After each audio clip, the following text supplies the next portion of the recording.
Existen millones y millones de volúmenes y de libros escritos por diferentes autores con diferentes temas, pero ningún libro a través de toda la historia de la humanidad, ningún libro de Sócrates, ni de Demóstenes, ni de Oscar Wilde, ni de William Shakespeare, ni de cualquier autor que ustedes puedan mencionar, tiene ni siquiera la mínima comparación con la Biblia. La Biblia fue el primer libro en haber sido impreso en la imprenta de Gutenberg. La Biblia es el libro más traducido a más idiomas y a más dialectos que cualquier otro volumen de la literatura de la historia del ser humano. La Biblia tiene registros antropológicos, científicos, geográficos, históricos, arqueológicos, más antiguos que cualquier otro volumen que exista dentro de los anales de los registros de la historia humana. Y cientos de grandes hombres a través de 2000 años que tiene este libro en existencia completo, porque antes de Cristo desde luego existía el Torah o el Antiguo Testamento o la ley de Dios, cientos de hombres han hablado de la Biblia de diferentes formas y sus opiniones han sido realmente opiniones que nos hacen pensar de la profundidad de este libro que tenemos en esta mañana y que vamos a presentar. Quiero mencionarles algunos hombres famosos y lo que han dicho de la Biblia. Por ejemplo, San Agustín de Hipona, uno de los padres de la Iglesia, dijo: para todas las enfermedades del alma, las Sagradas Escrituras ofrecen el único remedio. Ama las Sagradas Escrituras y te amará la sabiduría. Hegel dijo: para el cristiano, la Biblia es la que toca las fibras más íntimas de su alma y de su corazón e imparte firmeza en las convicciones de esta vida. Abraham Lincoln, presidente de Estados Unidos, dijo: creo firmemente que la Biblia es el mejor don que Dios jamás haya dado a los hombres. Todo el bien que emana del Salvador Jesucristo se nos comunica a través de la Biblia. George Washington, otro presidente de Estados Unidos, dijo: es imposible gobernar el mundo rectamente sin Dios y sin el Dios de la Biblia. Immanuel Kant dijo: la existencia de la Biblia para el pueblo es el mejor beneficio que la raza humana jamás haya experimentado. Todo intento de desprestigiarla o de atacarla es el mayor crimen contra la humanidad.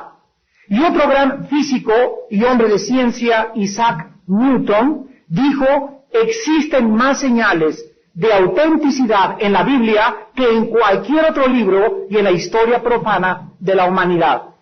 Y así puedo ir citando hombres presidentes, físicos, matemáticos, psicólogos, que han expresado maravillas ante el poder de la Biblia.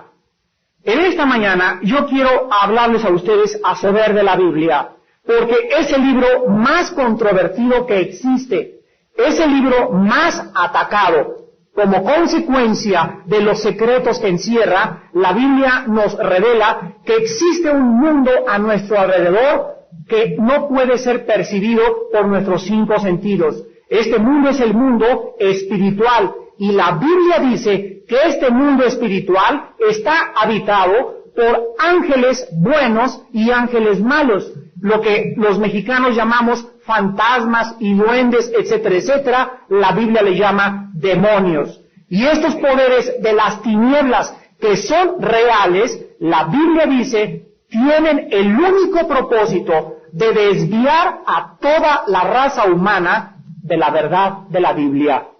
Nunca he oído ataques en contra del Ramayana, o el Poco, o los Vedas, o el Mahajanivana Sutta de los hindúes y de Buda, pero constantemente nos encontramos en los periódicos, en los noticieros, en las revistas, en los programas de televisión, que la gente expresa barbaridades, porque no se puede calificar de otra forma, son barbaridades respecto a la palabra de Dios.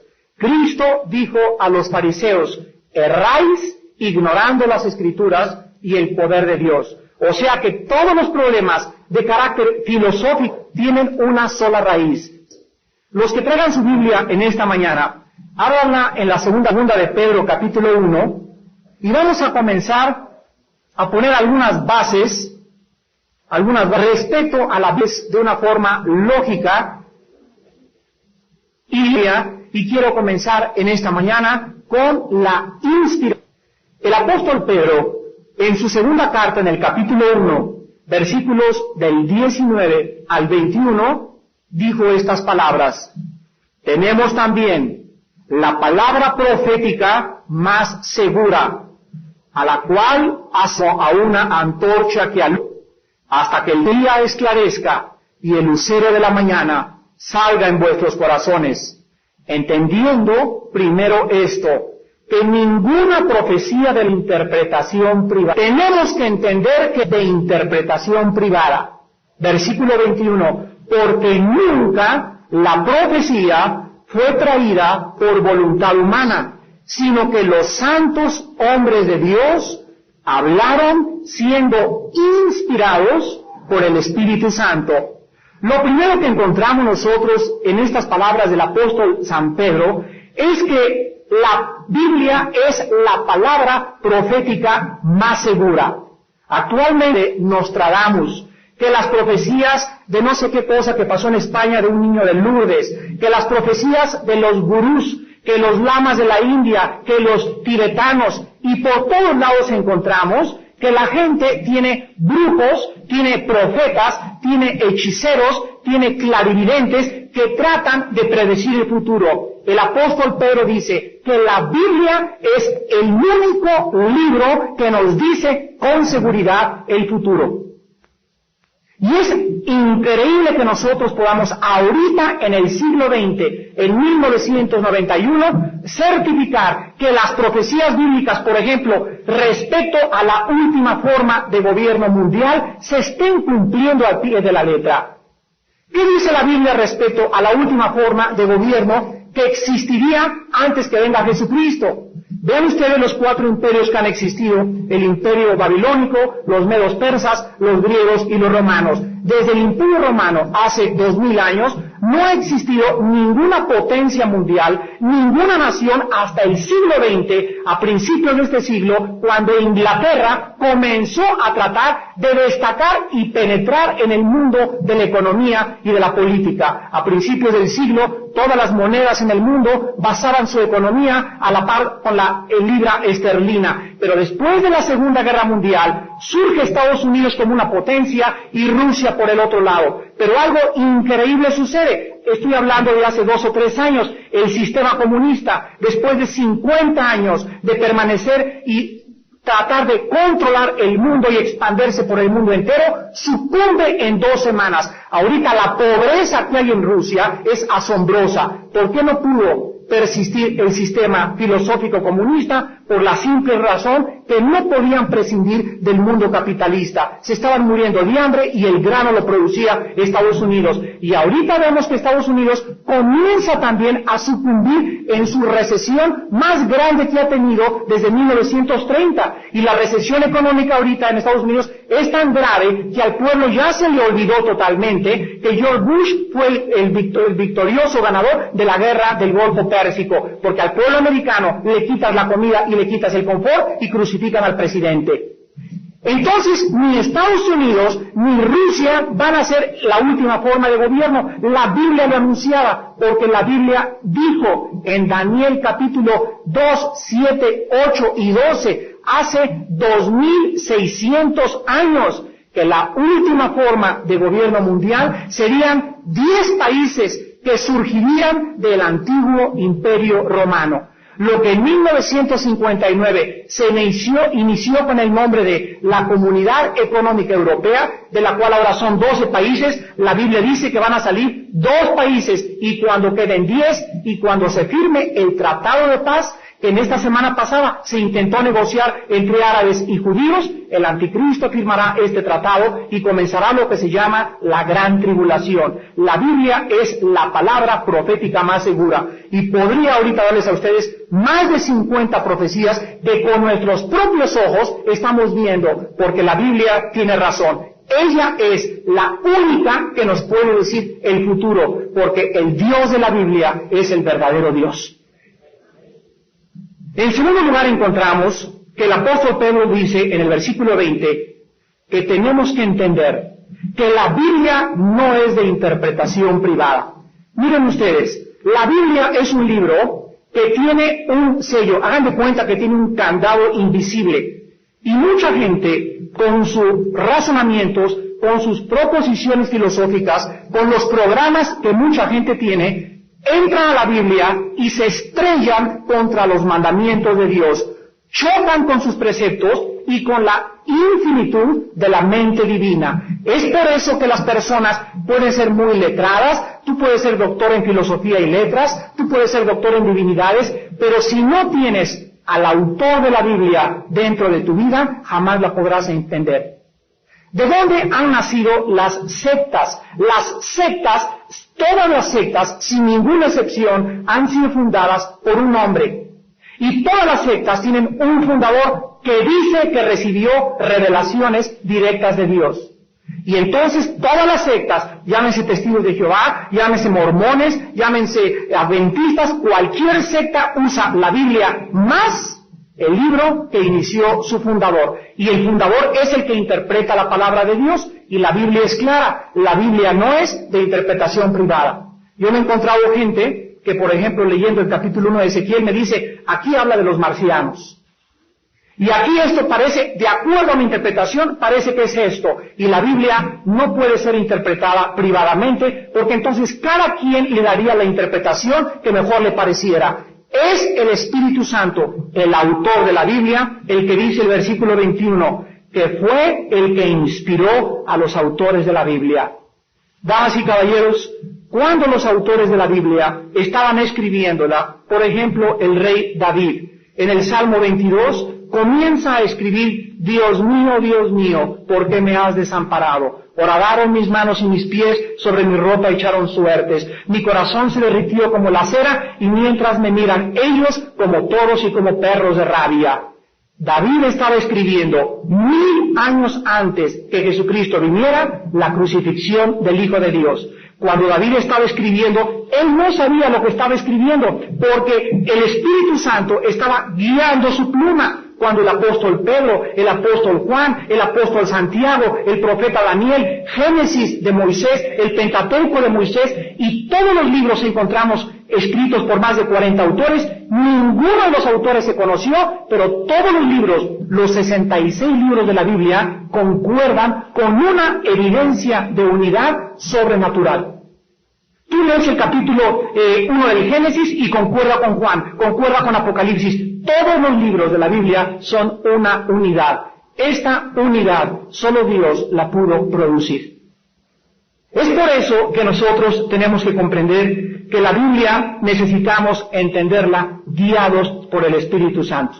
Si yo llego a una escuela y me dicen, mira los jeroglíficos que están ahí enfrente, ¿cuál es la A y cuál es la B? Le digo al profesor, pues no sé porque son jeroglíficos, está en chino eso para mí. Pero si un maestro me dice, mira Armando, esta es la A, esta es la B, esta es la C, entonces ese maestro me ayuda a descifrar los jeroglíficos. Cuando tú vienes a la Biblia, si no vienes con el maestro, con el autor de la Biblia, el Espíritu Santo, jamás la podrás entender. Y es por eso que el apóstol Pedro dice también que no podemos más que a través del Espíritu de Dios comenzar a penetrar en los misterios de Dios. Y tú puedes preguntar esta mañana, ¿cómo puedo recibir al Espíritu Santo? La Biblia dice, arrepiéntete de tus pecados. Cree en Jesucristo en segundo lugar como el Hijo de Dios. Cree que Él pagó por ti en esa cruz y que con su sangre preciosa Dios te puede en esta mañana perdonar toda tu vida pasada. Si tú pones tu fe y crees en la obra que Cristo hizo en tu lugar y en mi lugar en la cruz del Calvario. La Biblia dice que cuando tú haces eso, Dios entra a tu vida en la persona del Espíritu Santo. Y de ese momento en adelante, eres como un niño chiquito recién nacido. Cuando los bebés nacen, tienen ojos, pero no ven. Tienen oídos, pero no oyen. Tienen boca, pero no hablan. Y así es el que nace al nuevo mundo espiritual del cristianismo, que conviertes a los 50, a los 60 años de edad, y aunque tienes ojos, no ves claramente. tienes oídos y no entiendes. El bebé comienza a crecer y después comienza a ver sombras, a los 15 días reconoce a la mamá, después el gerbercito, el jamoncito, la leche y la chuleta de puerco hasta después de los 3, 4 años de edad. Así es la Biblia, es el alimento espiritual para los bebés, para los de mediana edad y para aquellos que han crecido y son pensadores profundos en la palabra de Dios.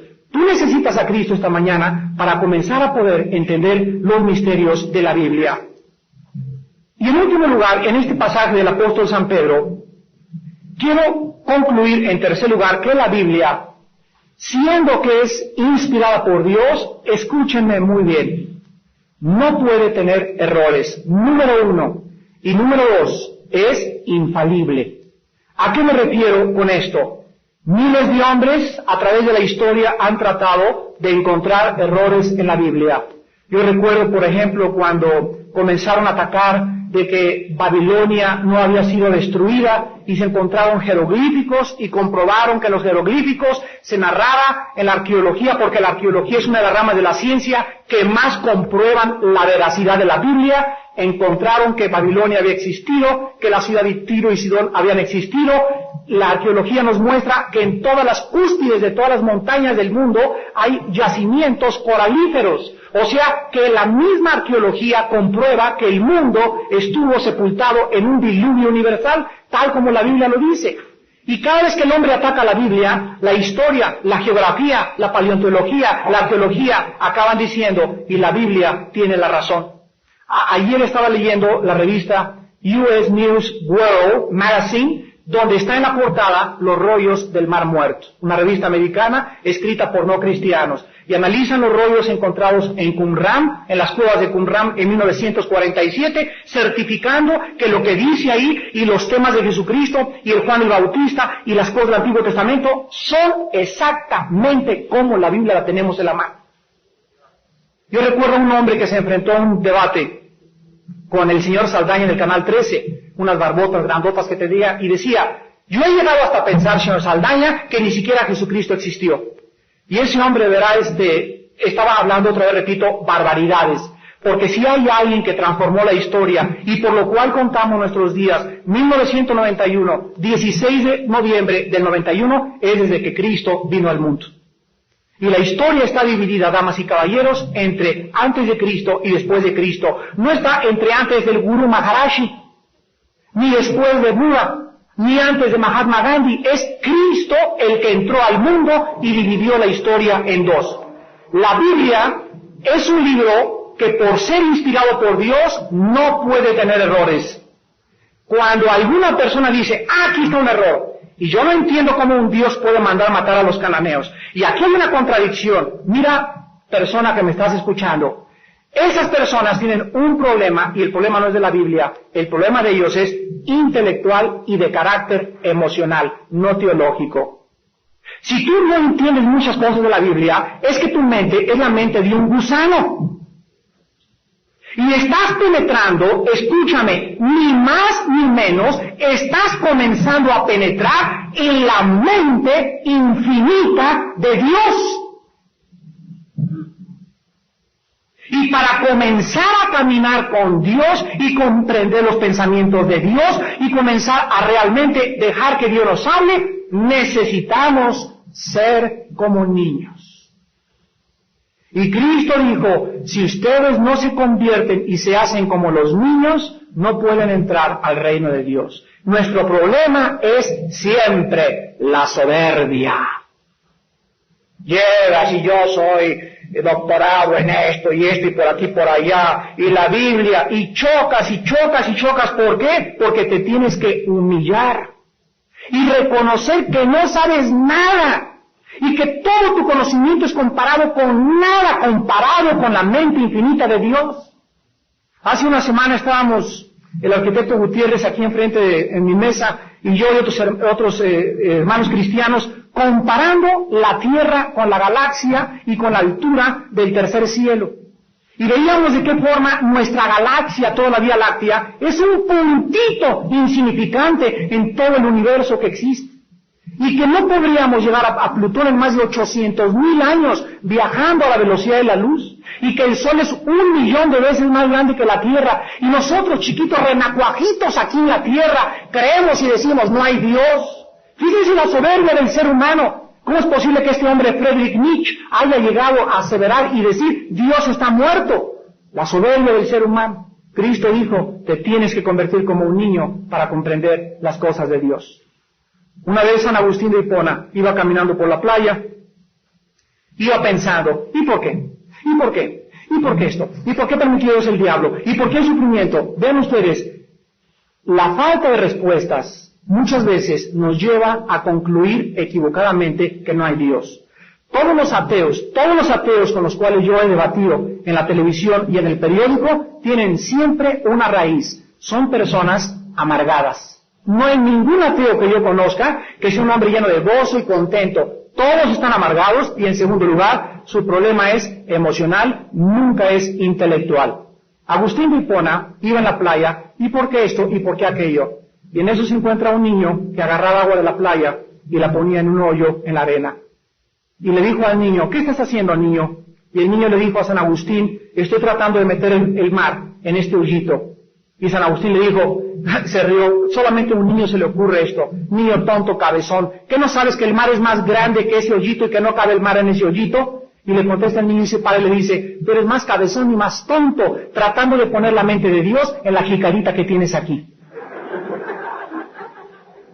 El mismo Agustín dice que está seguro que fue un ángel lo que era ese niño, pero en ese momento Agustín de Hipona después escribió su maravilloso libro llamado El Cielo. Y cuando Agustín de Hipona escribió este libro, él dice con una humildad absoluta, desde ese momento me ubiqué en la posición y en la perspectiva que todo ser humano tiene que ubicarse. Antes de conocer a Dios, tengo que reconocer que no sé nada, que la mente de Dios nunca va a caber aquí porque me va a fundir los bulbos antes que yo la pueda comprender todo. Y que si yo quiero comenzar a entender a ese Dios infinito, necesito dejar que Él me guíe de la mano como un niño. La palabra infalible, la Biblia no solamente es inerrante, o sea que no tiene errores, los errores es problema nuestro, no es problema de las Escrituras. La palabra infalible significa que es absoluto, que no puede equivocarse. Cuando nosotros oímos, por ejemplo, que el ser humano le nombra a otro ser humano infalible, estamos rayando en un anacronismo, estamos rayando una barbaridad teológica, porque no puede haber ningún ser humano aquí en esta tierra que sea infalible. Infalible es que no puede equivocarse, y la Biblia dice que todos los seres humanos tenemos la tendencia de equivocarnos todos los días. El único que es infalible es Jesucristo. Y cuando decimos que la Biblia es infalible, es porque la Biblia, en comparación con el libro El origen de las especies de Carlos Darwin, en comparación con los escritos de Jean-Paul Sartre, en comparación con los libros de Friedrich Nietzsche, en comparación con los libros de Carlos Marx, la Biblia nos habla de verdades absolutas. Cuando ustedes leen los libros pseudocientíficos, siempre encuentran ustedes este vocabulario. ¿Puede que? A lo mejor, quizás, no estoy seguro, y todos estos términos nos indican la falta de autenticidad científica. Cuando tú llegas a la Biblia, nunca encuentras que el apóstol dice, a lo mejor Cristo es la verdad. Jesús llega y dice, yo soy la verdad. Buda, antes de morir, se acercaron sus discípulos en la ciudad de Medina y le dijeron, ¿cuál es la verdad? Buda dijo antes de morir, busquen la verdad, porque no sé todavía cuál es la verdad. Pero viene un hombre y nos dice, yo soy la verdad, yo soy el camino, yo soy la resurrección de la vida, yo soy la vida eterna, el que crea en mí volverá a vivir eternamente, yo soy el pan que descendió del cielo, yo soy el alfa, yo soy la omega, yo soy el que estuve muerto, mas he aquí que vivo por los siglos de los siglos. Cuando oímos estas verdades, la Biblia nos muestra que sus temas, sus respuestas son absolutas. No hay tal cosa como relativismo en la Biblia. La Biblia dice, en el principio, Dios hizo los cielos y la tierra. Nunca la Biblia trata de probar la existencia de Dios. La Biblia demuestra que Dios existe. Por eso la Biblia es infalible en comparación de cualquier libro sagrado que tú puedas leer. Ahora vayamos a la segunda carta del apóstol Timoteo y encontramos el poder de la Biblia para transformar nuestras vidas. Y dice el apóstol Pablo a su discípulo Timoteo en su segunda carta, capítulo 3, versículo 16 al 17, toda la Escritura es inspirada por Dios. O sea, no hay tal cosa como una vez me encontré con un religioso que me dijo, mire, señor Alducin, para mí solo los evangelios son inspirados por Dios. Para mí solo el Apocalipsis. Miren, o es todo inspirado por Dios, o no hay nada inspirado por Dios. ¿Por qué les digo esto? Porque Jesucristo, cuando vino a este mundo, Él dijo que los profetas y los salmos y Moisés daban testimonio de Él. Cristo certificó que todo el Antiguo Testamento era inspirado por Dios y que el Espíritu Santo vendría e inspiraría a los apóstoles para continuar y completar los 66 libros de las páginas de las Sagradas Escrituras. Y el apóstol Pablo dice, toda la Escritura es inspirada por Dios y útil para enseñar, número 1. Número 2, para redarguir. Número 3, para corregir. Número 4, para instruir. El propósito, versículo 17, para que el hombre de Dios sea perfecto, o sea, maduro, enteramente preparado para toda buena obra. Cuando nosotros comenzamos a buscar en el mundo cuál es la mejor enseñanza para nuestros hijos, ¿a quién recurrimos? Unos al método Montessori, otros a Sigmund Freud, otros a los que escuelas comunistas, a otros hay escuelas religiosas. Pero ¿cuál de todos los sistemas para educar a nuestros hijos es el mejor? La Biblia dice que la Biblia es útil para enseñarnos. La Biblia es el único libro que nos enseña cómo educar a nuestros hijos. La Biblia es el único libro que nos enseña la verdad respecto a la moral. ¿Quién tendrá razón? Una vez un homosexual le dijo a una persona, yo soy homosexual, ¿y qué, chiquito? Y el otro le contestó, pues estás mal porque eres un degenerado. Y le dijo, eso dices tú, a tus ojos no estoy mal, pero para mis ojos no es pecado. Y la otra persona le contestó y le dijo, ¿sabes una cosa? Que no importa ni lo que tú pienses, ni lo que yo piense, la Biblia dice que los homosexuales no heredarán el reino de Dios. Entonces cuando se trata de definir quién tiene la razón, ¿quién me lo va a decir? La Biblia fue dada para que nosotros supiéramos lo que el Creador del universo, lo que el Dios de la Biblia, el que te dio la vida a ti y a mí, nos dice, y solo Él puede legislar la moral humana. Cuando el hombre se mete a legislar la moral, el hombre siempre se mete a legislar desde su propia perspectiva, pero no podemos nosotros atrevernos a decidir y a definir lo que es la moral. Solo Dios puede decir qué es bueno y qué es malo. En segundo lugar, la Biblia nos enseña también acerca de la política. Aquí en esta mañana hay muchos políticos y la Biblia es el único libro que nos demuestra que el pecado es afrenta de las naciones. Y que cuando los gobernantes de una nación se corrompen, cuando los gobernantes de Europa, cuando los gobernantes en Asia o en América comienzan a desviarse de la justicia y de la verdad, el país no tiene ninguna esperanza más que un juicio divino por Dios. La Biblia nos muestra claramente el camino de la política, de la educación, de la moral, de la ciencia.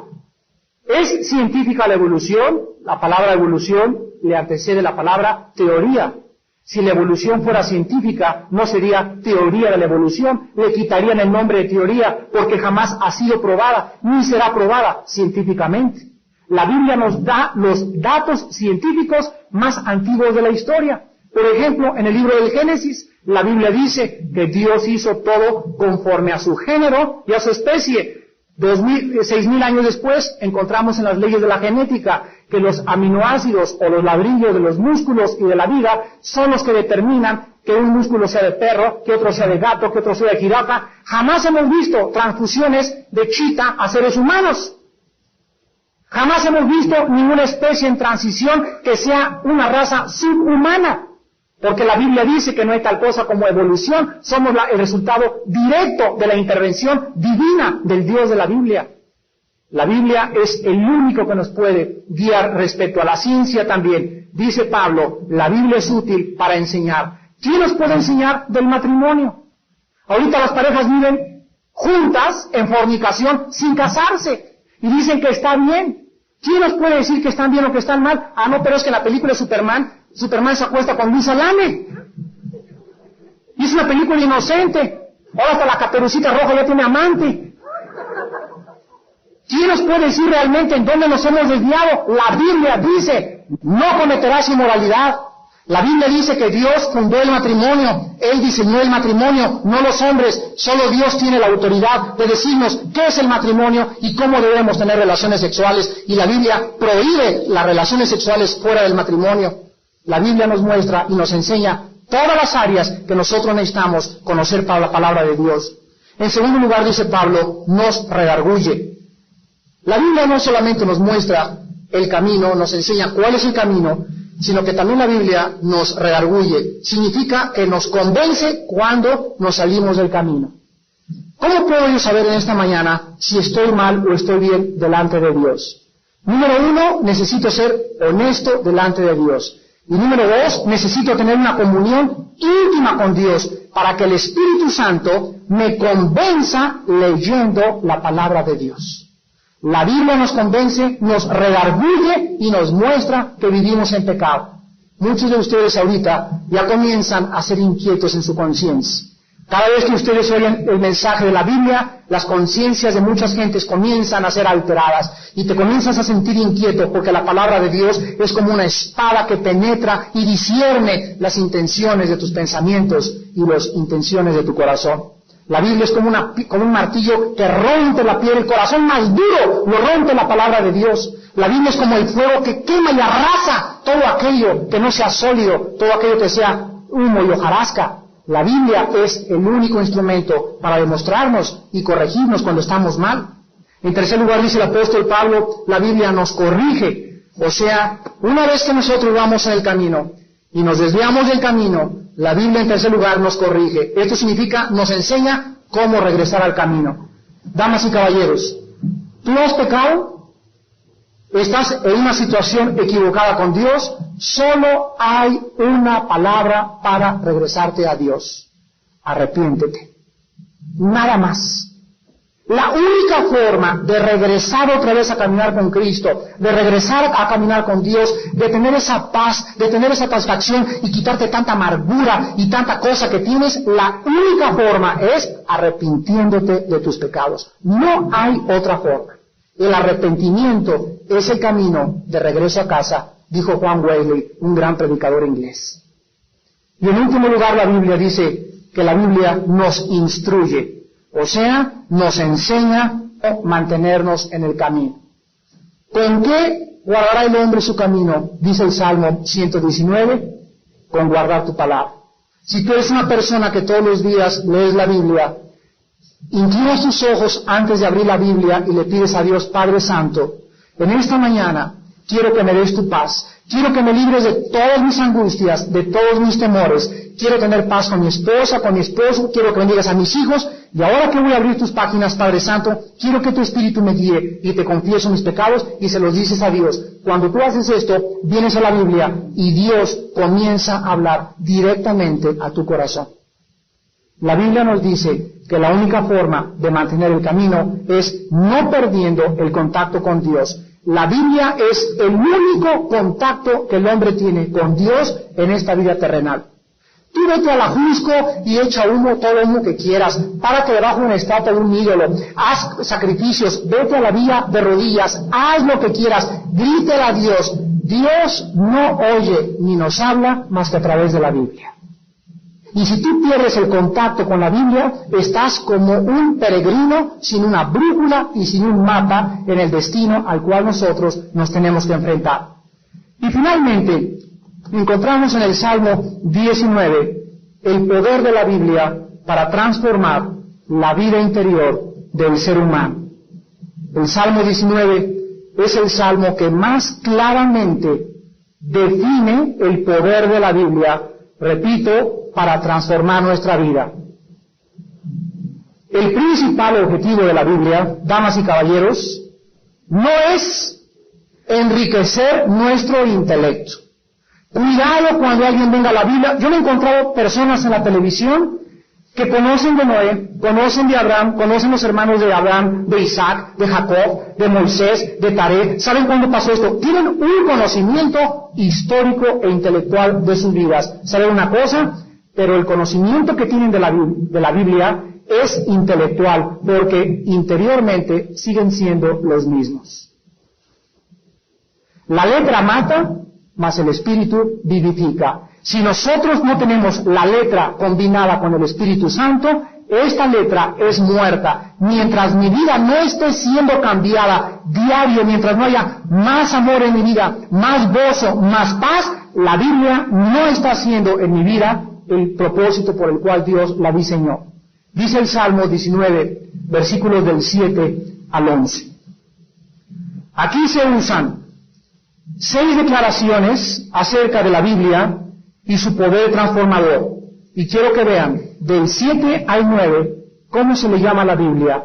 Se le llama la ley de Jehová, el testimonio de Jehová, los mandamientos de Jehová, el precepto de Jehová, el temor de Jehová y los juicios de Jehová. De 6 formas se le llama a la Biblia. Y cada una de las formas muestra el efecto que hace en la vida. Número 1, versículo 7.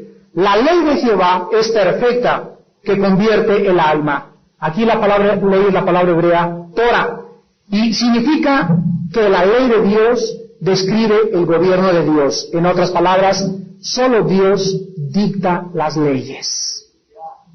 Solo Dios es el único que tiene autoridad para decirte a ti y para decirme a mí cómo debo portarme.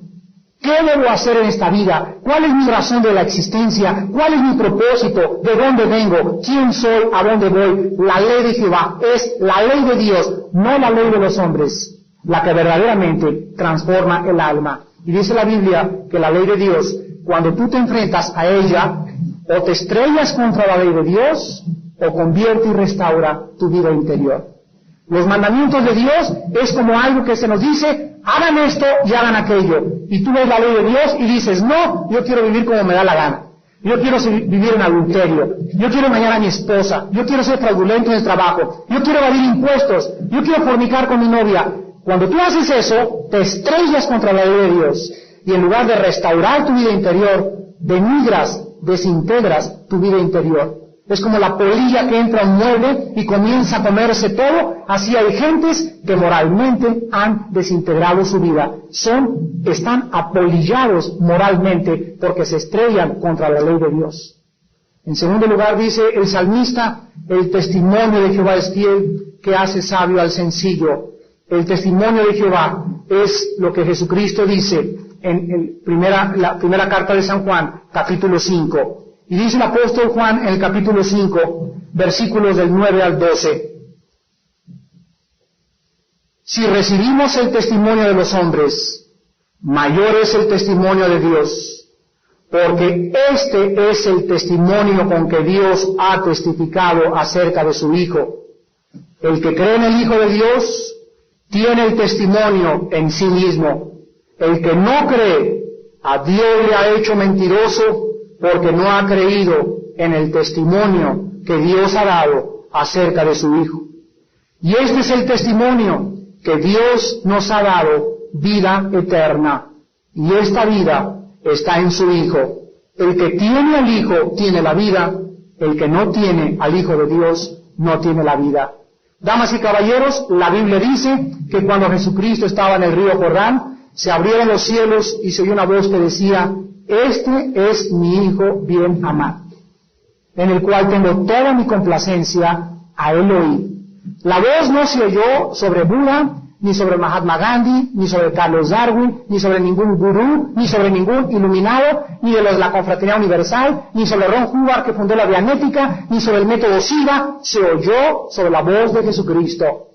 Dice la Biblia que Dios a toda la raza humana nos ha hablado a través de Jesucristo, y que el que no oiga a Jesucristo nunca tendrá la vida. El que oiga otras voces impostoras de falsos profetas conducirán sus almas al infierno. Y el testimonio es este, que Jesucristo poseía la vida eterna. Y Jesucristo da la vida eterna a las personas que crean que Él es el Mesías, el Salvador del mundo. En esta mañana, muchos de ustedes necesitan a Jesucristo en su vida. Tú puedes decirme que eres católico, o que eres protestante, o evangélico, o a lo mejor perteneces a alguna secta. Pero quiero decirte algo. Tú puedes ser católico, o protestante, o sectario, pero no importa a qué religión o a qué organización pertenezcas, si no tienes una relación con el Hijo de Dios. Tú puedes ser católico y te vas a condenar eternamente. No confíes porque perteneces a una religión que te vas a salvar. Tú puedes ser protestante y te vas a condenar en el lago de fuego. Tú puedes ser metodista o presbiteriano o lo que quieras y te puedes condenar.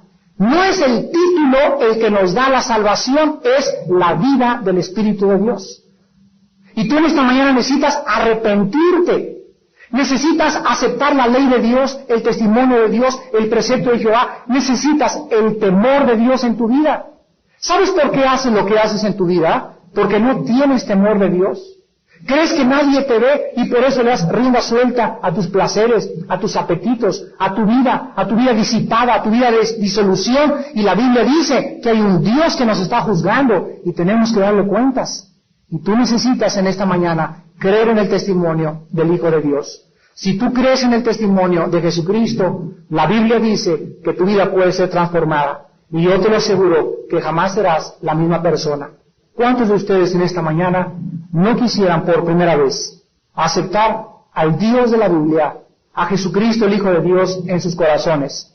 Abrir sus manos en esta mañana y levantarlas en alabanza a Dios, tal vez por primera vez. Pero tú en esta mañana no puedes salir por esa puerta tal como entraste. Necesitas recordar que el Dios de la Biblia ha hablado a tu corazón, que tú necesitas un encuentro personal con Él mediante Jesucristo y desde este momento comenzar a leer la Biblia para que seas sabio en la salvación. Les pido a todos ustedes que por algunos instantes inclinemos nuestra cabeza.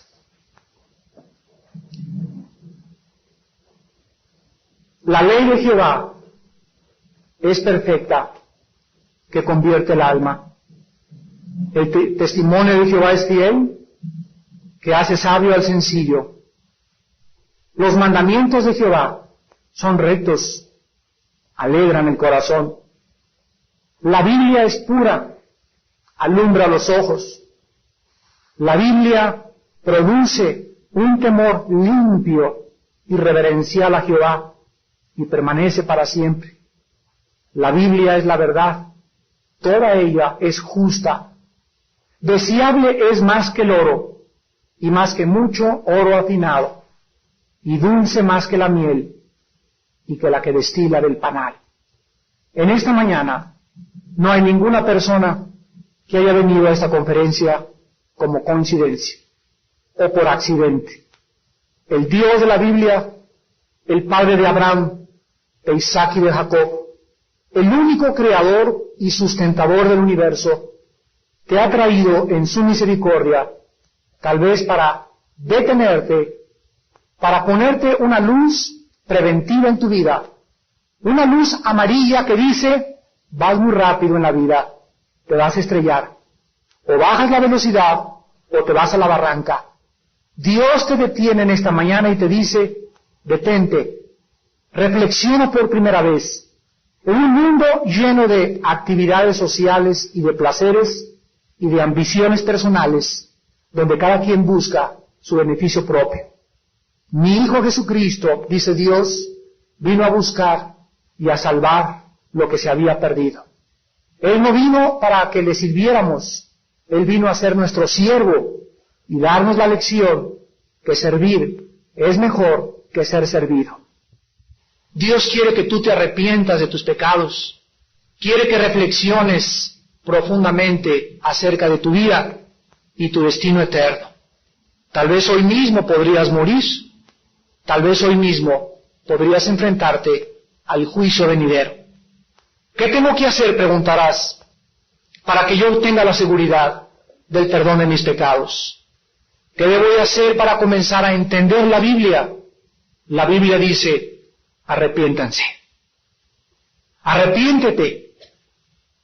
Arrepentirse es reconocer que vives en pecado. Arrepentirse es estar dispuesta a abandonar tus pecados con la ayuda de Dios. Arrepentirse es darte cuenta que has ofendido a Dios gravemente con tu vida de pecado. Arrepiéntete de tus pecados. En segundo lugar, cree en Jesucristo. Cree en Jesucristo no como un personaje meramente histórico. Cree en Jesucristo como el único y suficiente Salvador de toda la humanidad.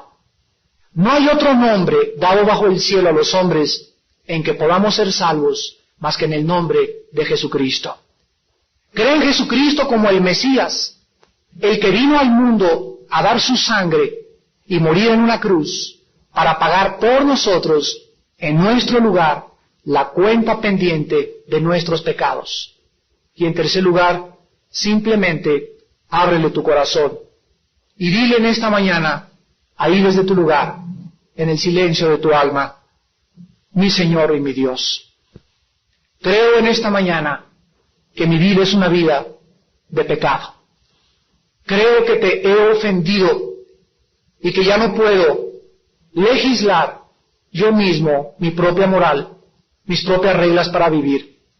Me someto en esta mañana, me sujeto a tus mandamientos y te pido que me perdones. Te pido que entres a mi corazón en la persona del Espíritu Santo, porque creo que tu Hijo Jesucristo, cuando abrió sus brazos en la cruz, estaba pagando la cuenta de todos mis pecados con su sangre y con sus sufrimientos. Y ahora te pido, Señor Jesús, que entres a mi vida como mi Señor y mi Salvador. Transfórmame interiormente y dame el poder de vivir una vida transformada por el poder de la Biblia. En el nombre de Cristo. Amén.